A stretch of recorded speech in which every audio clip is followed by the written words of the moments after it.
അപ്പോൾ എല്ലാവർക്കും ബ്രീഡ് ഫുട്ബോളിൻ്റെ പുതിയൊരു എപ്പിസോഡിലേക്ക് സ്വാഗതം. ആദ്യം തന്നെ ഞാനൊരു സോറി പറയുന്നത്, കാരണം ഞാൻ ഔട്ട് ഓഫ് സ്റ്റേഷൻ ആയതുകൊണ്ടാണ് ഇങ്ങനെ ഒരു ബാക്ക്ഗ്രൗണ്ടൊന്നും ഇങ്ങനെ ഒരു രീതിയിലും വീഡിയോ എടുക്കേണ്ടി വന്നത്. അപ്പോൾ എന്തായാലും ഞാനൊരു 2-3 ദിവസത്തേക്ക് ഞാൻ സ്വന്തം വീട്ടിലേക്ക് പോകാൻ സാധ്യതയില്ല. അതുകൊണ്ട് തൽക്കാലത്തേക്ക് ഞാനൊരു എങ്ങനെയെങ്കിലും ഒരു വീഡിയോ എടുക്കട്ടെ എന്ന് വിചാരിച്ചിട്ടാണ് എടുക്കുന്നത്.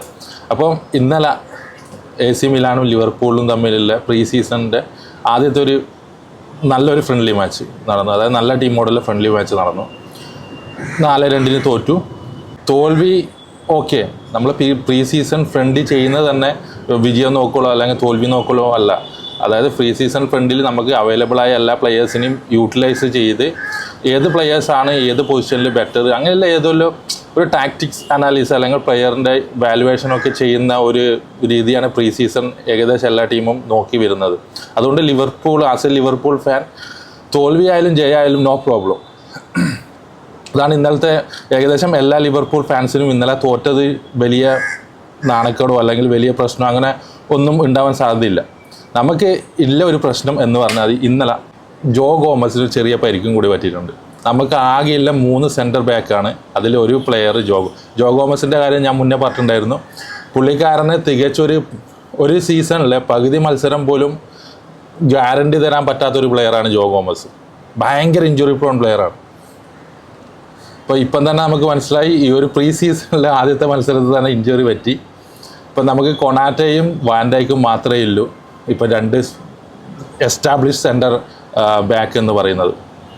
നമ്മൾ ഐസക്കിന് വാങ്ങാൻ വേണ്ടി പോകുന്നു, റോഡ്രിഗോൻ്റെ ചാൻസ് ഉണ്ട് എന്നൊക്കെ നമ്മൾ തള്ളി വിടുമെങ്കിലും നമ്മൾ ഭയങ്കര ആവേശത്തിലാണെങ്കിലും പക്ഷേ എല്ലാ ലിവർപൂൾ ഫാൻസായാലും ലോകത്തിലെ എല്ലാവർക്കും അറിയുന്ന ഒരു കാര്യമാണ് ലിവർപൂളിൻ്റെ ഏറ്റവും വലിയ വീക്ക്നെസ് ഇപ്പം സെൻറ്റർ ബാക്ക് പൊസിഷനാണ്. ഗുഹയുടെ കാര്യം ലിവർപൂൾ പുഷ് ചെയ്യുന്നുണ്ട്. പക്ഷേ അവർ ക്രിസ്റ്റൽ പാലസ് 50 മില്യണിന് കുറഞ്ഞിട്ട് ഒരു പൈസ അവർ ചോദിക്കുന്നില്ല. അതാണ് ലിവർപൂളിൻ്റെ പ്രശ്നം.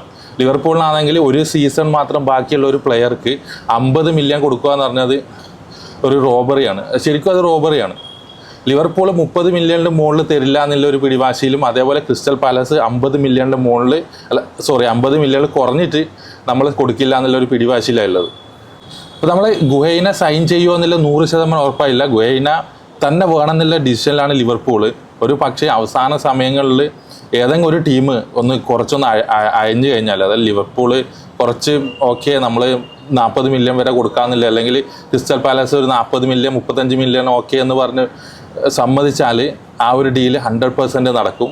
അല്ലെങ്കിൽ ലിവർപൂളിന് വേറെ ഏതെങ്കിലും ഓപ്ഷൻ നോക്കേണ്ടി വരും. ഞാൻ വേറൊരു വീഡിയോയിൽ ഞാൻ പറഞ്ഞിട്ടുണ്ടായിരുന്നു, എസ്രി കോൺസ പോലുള്ള ചീപ്പ് ഓപ്ഷൻ അല്ല, എന്നാലും ഒരു ബെറ്റർ ഏതെങ്കിലും ഒരു നമ്മളെ എൻഡോനോ അല്ലെങ്കിൽ റോബർട്ട്സനോ എല്ലാം പിടിച്ച് സെൻറ്റർ ബാക്കിൽ കളിപ്പിക്കുന്നതിനേക്കാൾ നല്ലത് അങ്ങനെ ഒരു പ്ലെയറെ നോക്കുന്നതായിരിക്കും.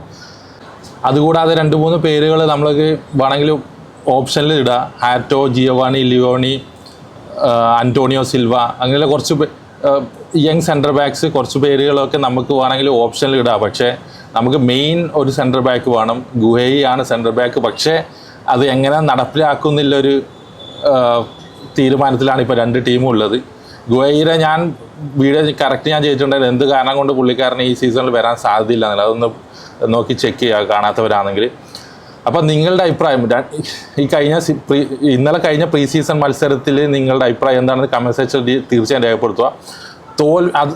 ഓക്കെ, 4 ഗോൾ വഴങ്ങിയതിൽ 3 ഗോളുകൾ നമ്മൾ കൗണ്ടർ അറ്റാക്കിങ്ങിൽ കിട്ടിയ ഗോളാണ്. അപ്പോൾ അതും കൂടി ഒന്ന് നിങ്ങൾ വിലയിരുത്തുന്നത് നന്നായിരിക്കും. കൗണ്ടർ അറ്റാക്കിങ്ങിൽ ഇതേപോലെ റാഫേൽ ലിയോ നല്ല അടിപൊളി കിടിലൻ പ്ലെയറാണ്, ഓക്കെ. പക്ഷേ കൗണ്ടർ അറ്റാക്കിങ്ങിൽ 3 ഗോളുകൾ ഒരു മത്സരത്തിൽ വഴങ്ങുക എന്ന് പറയുന്നത് നോട്ട് എ ഗുഡ് സൈൻ.